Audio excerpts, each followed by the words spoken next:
আপনি কি টাকার অভাবে কষ্ট পাচ্ছেন? অনেক চেষ্টা করেও কি টাকা ধরে রাখতে পারছেন না?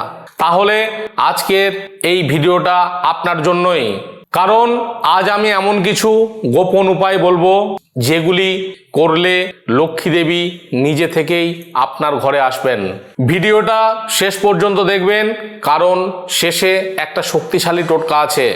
ভিডিওটি শুরু করার আগে আপনারা কমেন্টে লিখুন জয় লক্ষ্মী মা। দেখি কে কে সত্যি বিশ্বাস করেন। জ্যোতিষ ও স্বাস্থ্য অনুযায়ী লক্ষ্মী দেবী কখনো নোংরা, অশান্ত বা অলস মানুষের ঘরে থাকেন না। যেখানে পরিষ্কার পরিচ্ছন্নতা, যেখানে পজিটিভ এনার্জি, যেখানে ভক্তি, সেখানেই লক্ষ্মী দেবীর বাস। প্রতিদিন ঘর পরিষ্কার রাখুন, বিশেষ করে সন্ধ্যার আগে দরজা জানালা পরিষ্কার করুন। কারণ বিশ্বাস করা হয় সন্ধ্যায় লক্ষ্মী দেবী ঘরে প্রবেশ করেন।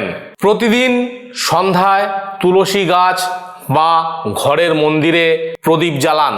এতে নেগেটিভ এনার্জি দূর হবেই, সেই সঙ্গে মা লক্ষ্মী দেবী খুশিও হবেন। টাকাকে কখনো অবহেলা করবেন না, টাকা মাটিতে কখনোই ফেলবেন না এবং ছেঁড়া নোট ব্যবহার করবেন না, কারণ টাকা লক্ষ্মী দেবীর রূপ।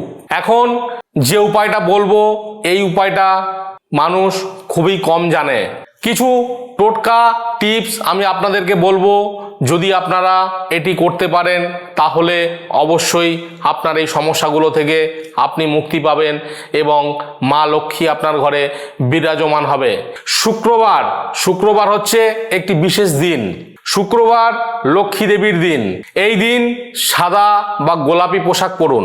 সেই সঙ্গে কি করবেন, এই শুক্রবারের দিন কিছু মিষ্টি ভগবানকে নিবেদন করুন এবং নিবেদন করার পরে সেই মিষ্টি সবাইকে প্রসাদ হিসেবে বিতরণ করুন। দেখবেন আপনার অনেক সমস্যা দূর হয়ে যাবে। আপনার বাড়ির দরজায়, মেন দরজায় সামনে এই ক্রিয়াটি অবশ্যই করবেন। কি করবেন, ঘরের যে প্রবেশদ্বার, সেই প্রবেশদ্বারে একটি শ্রী চিহ্ন বা স্বস্তিক চিহ্ন আপনাকে এঁকে রাখতে হবে বা আপনি ঝুলিয়ে রাখতে পারেন। এতে কি হবে, এই স্বস্তিক চিহ্ন রাখলে আপনার ঘরে ধনের প্রবেশ সহজভাবে হয়। বাড়িতে বেশি ঝগড়া করবেন না, কারণ এই ঝগড়া যদি ঘরে হয় তাহলে সেখানে মা লক্ষ্মী কিন্তু থাকেন না। তাই সবসময় শান্ত পরিবেশ খুব জরুরি। একটি গোপন টোটকা যেটি আপনারা অবশ্যই করবেন। কি করবেন, একটি ছোট লাল কাপড় নেবেন। সেই কাপড়ে কয়েকটি জিনিস আমি বলে দেব, সেগুলি বাজার থেকে কিনে নিয়ে আসবেন। নিয়ে এসে এই ক্রিয়াটি করবেন। কি করবেন, একটি ছোট লাল কাপড় নেবেন।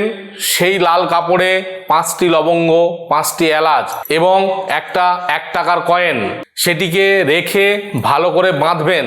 বেঁধে আপনার সিন্ধুক বা আপনার আলমারি বা আপনার পার্সে যদি এটি রাখেন, এটা করলে আপনার ধনবৃদ্ধি হবে, সেই সঙ্গে আপনার আত্মবিশ্বাসও বৃদ্ধি হবে।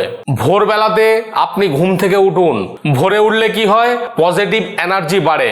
অলসতা দারিদ্র্যর কারণ, এবং যদি কঠোর পরিশ্রম করেন তাহলে আপনি মা লক্ষ্মীর কৃপা পাবেন। দান করবেন, যত বেশি দান করবেন তত বেশি লক্ষ্মী দেবীর আশীর্বাদ আপনি পাবেন।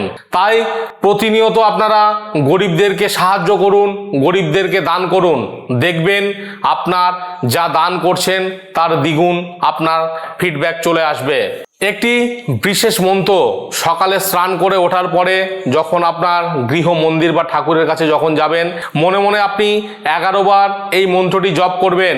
ওম শ্রীং মহালক্ষ্মী নমঃ। এই মন্ত্রটি প্রতিদিন 11 বার করে জপ করবেন। এটি করলে আপনার জীবনে দ্রুত পরিবর্তন আসবে। আপনি কি এই উপায়গুলো মেনে চলবেন? তাহলে কমেন্টে লিখুন, আমি শুরু করব। ভিডিও ভালো লাগলে লাইক দিন, সাবস্ক্রাইব করুন, কারণ এমন পাওয়ারফুল টিপস আমি প্রতিদিন নিয়ে আসি। ভালো থাকবেন, সুস্থ থাকবেন। আবার পরবর্তী ভিডিওতে দেখা হবে। জয় মা লক্ষ্মী।